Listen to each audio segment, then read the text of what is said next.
If the sun refused to shine, I would still be loving you.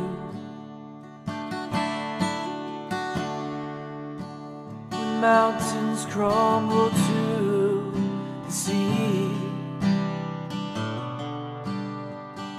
there will still be you and me.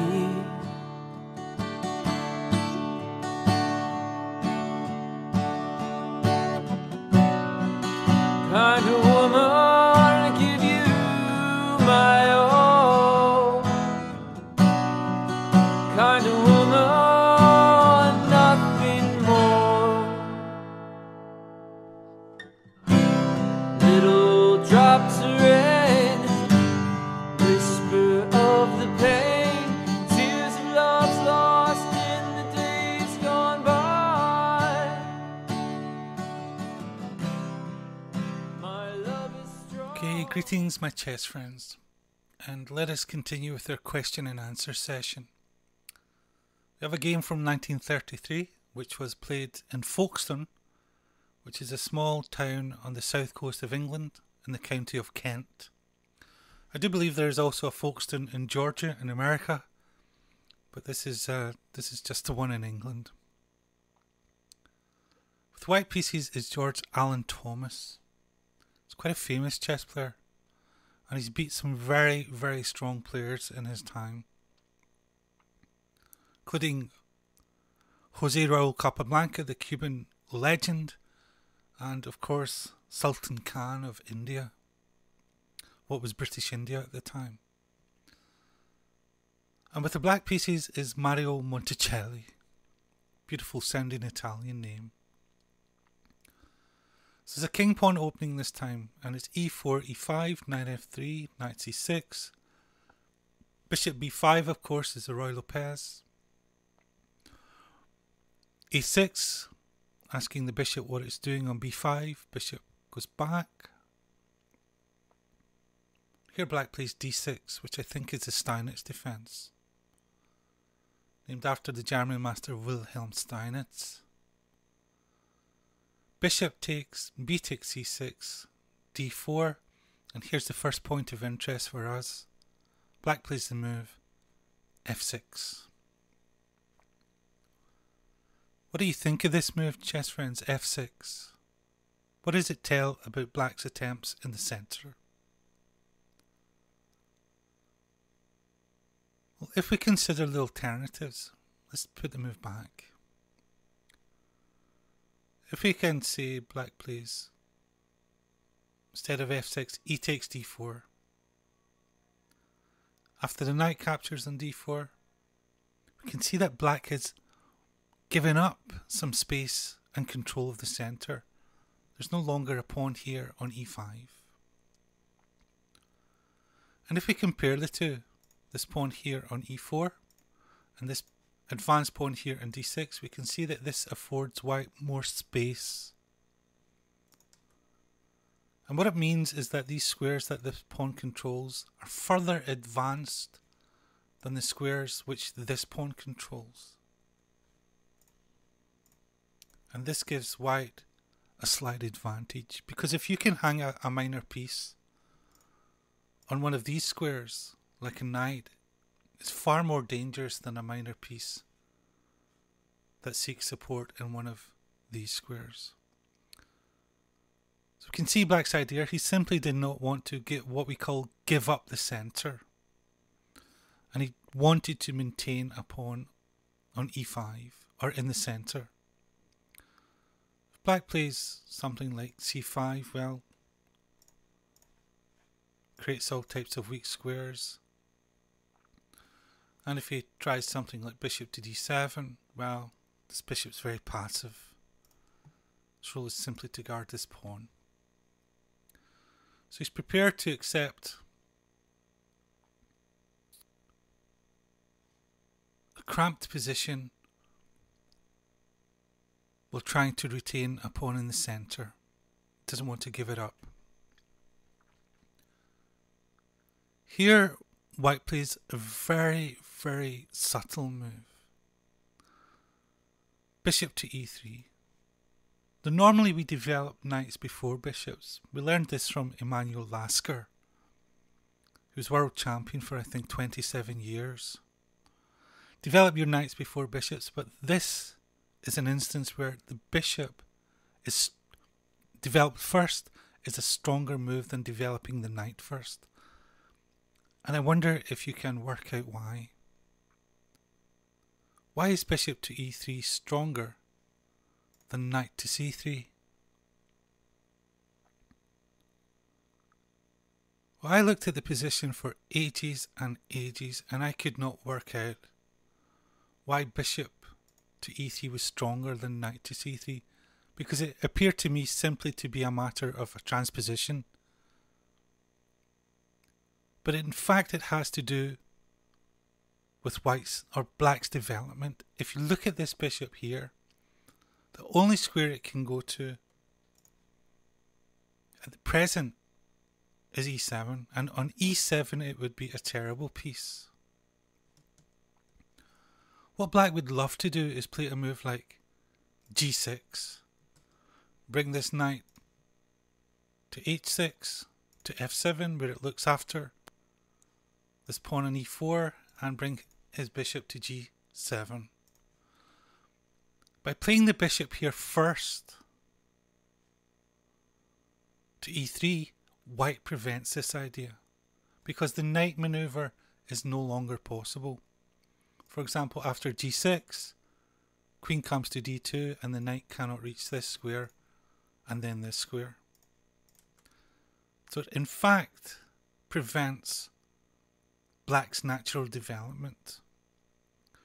Very, very interesting and subtle difference between bishop to e3 and knight to c3, even though they transpose into each other.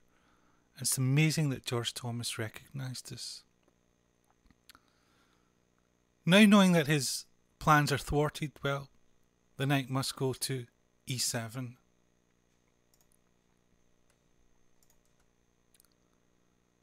Queen came to d2 and the knight goes to g6, allowing a square for the bishop on e7.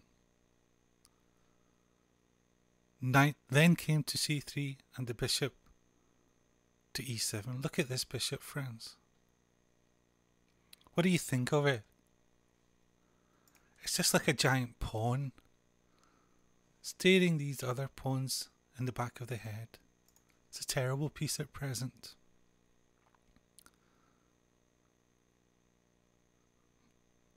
Here white played h4. And his idea, of course, is to go h5 and dislodge this knight here. Black castled. He played castles. If we can just take this move back, do you think there is an alternative to castling here?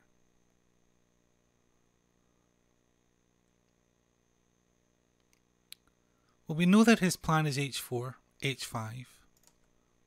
And he could have stopped this idea with playing h5 himself.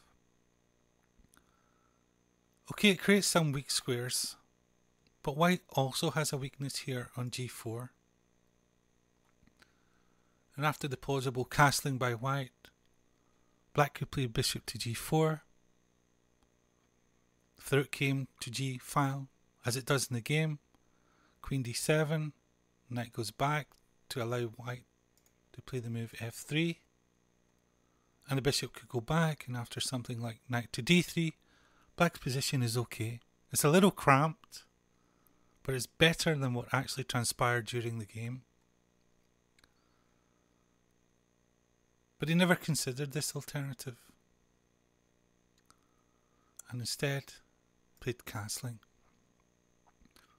Castling into the attack.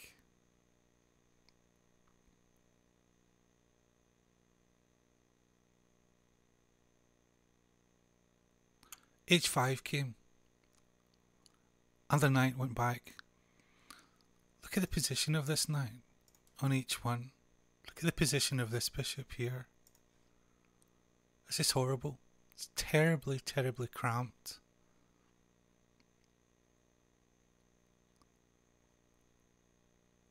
White castled, and the knight came to f7. Let me ask you something. Do you think that a move like bishop to g4 is a plausible alternative? For example, after rook to g1, as was played in the game, what about bishop takes f3 and g takes f3? It looks like it's a mistake because it's opening up the g file for this rook. But it's a plausible idea, a plausible alternative. Because what do we do when we are cramped like this? Well, the idea is that we exchange pieces. And a move like bishop to g4 would allow or facilitate the exchange of a piece. And after bishop takes knight, this knight here could come to f7 square, possibly.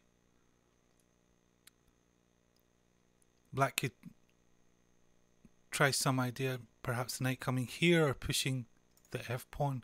Something better than allowing a cramped position, as transpired during the game. After knight to f7.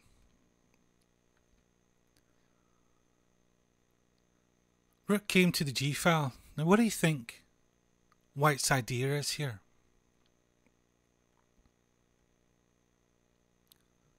We can see that this pawn here is advanced.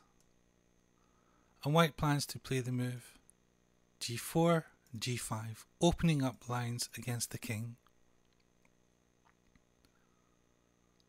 Black plays a superficial developing move. Bishop is very passive. Simply guards this pawn. And it doesn't really have any other place. I mean, it should have tried to exchange itself for the knight, but as you've said, perhaps Black was reluctant because he didn't want to open up the g file. But the cramped nature of his position should have led him to the idea that exchanges in cramped positions are good. White carried out his idea, and Black played e takes d4.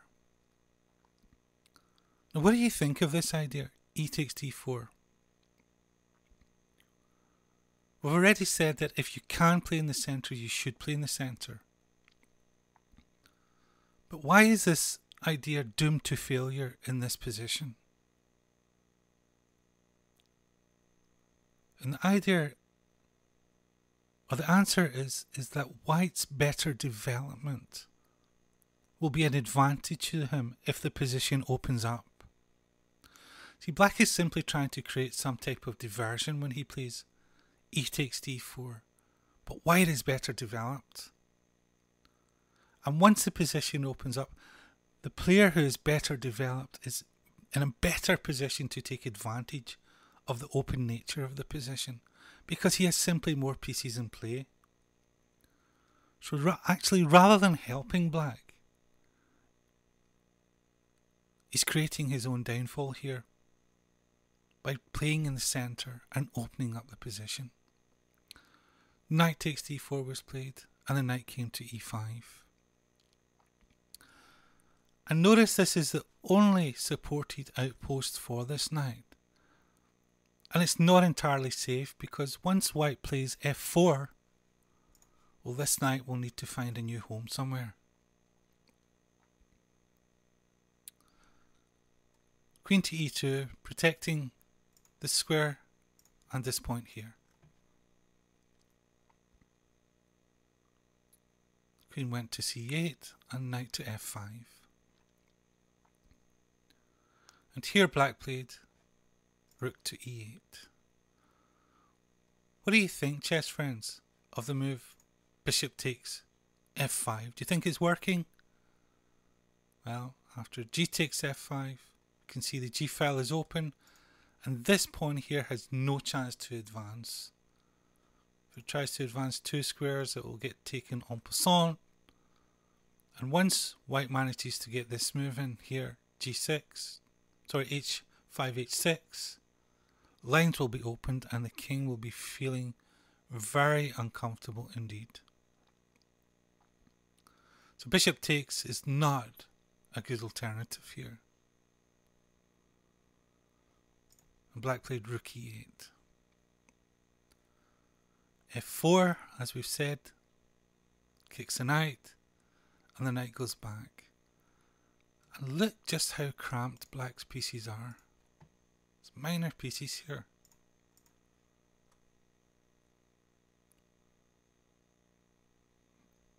White played h6, trying to open up lines against the king, and black played knight takes h6. Now what would you play here, chess friends? Would you take the knight? Perhaps knight takes? Would you take the bishop? Gorge Thomas here played an excellent move, very instructive. He sacrificed the knight, an absolute sacrifice, with knight takes g7, breaking up the pawn cover in front of black's king. King takes, and the queen came to the h file.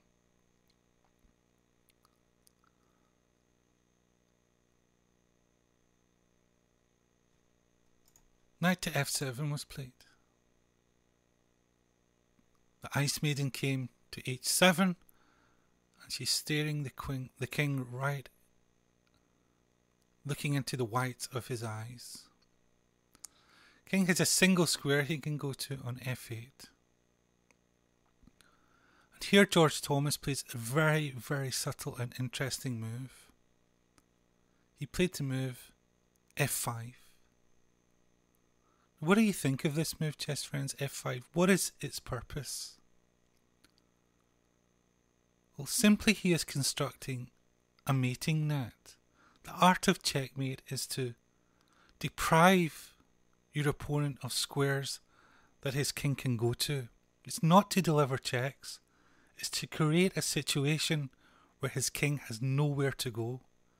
And this beautiful little move does that. Takes away these squares here from the black king should he try some type of escape. And that's in fact what happens. The bishop drops back, trying to provide some path for the king to escape. Queen g6, king's running, and rook to h7. Pinning the knight. Well, the rook came, trying to relieve the pressure. Bishop came, and after this move here, black in fact resigned, hemmed in by his own pieces. You can see this here. Look at that. Absolutely cramped position with no room to move. And at the very least, after queen to g7, black is losing a rook. This rook has nowhere to go. So a very, very interesting game I thought there by Gorge Thomas.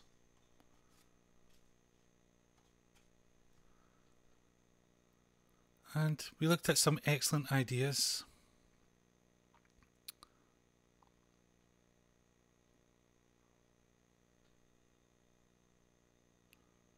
Looked at the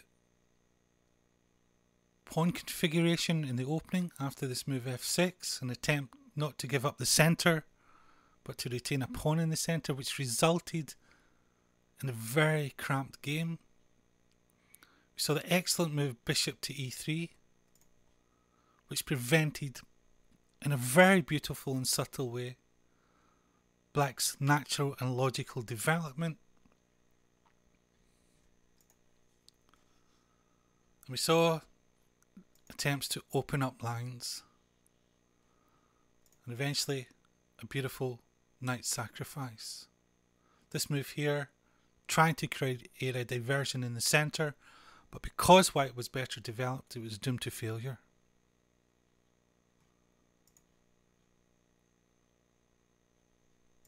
and then this beautiful sacrifice leading eventually to mate. Or not mate rather, but a position that is essentially losing. So I hope you enjoyed that, my chess friends. Contains some very nice ideas, and I like the format because we're constantly scrutinizing positions and asking questions. And when it comes to our own games, you will get into the habit of looking at your own moves, subjecting them to falsification, scrutiny. Is this working or is it not working? And of course doing the same with your opponent's moves. Looking at the pros and cons of their moves and trying to see how you can exploit the mistakes that they have made. So thank you very much, my dear chess friends, for watching this chess video. And we'll have another game in the series soon. So take care, and thank you once again. Shine. I would still be loving you. Mountains crumble to the sea. It will still be you and me.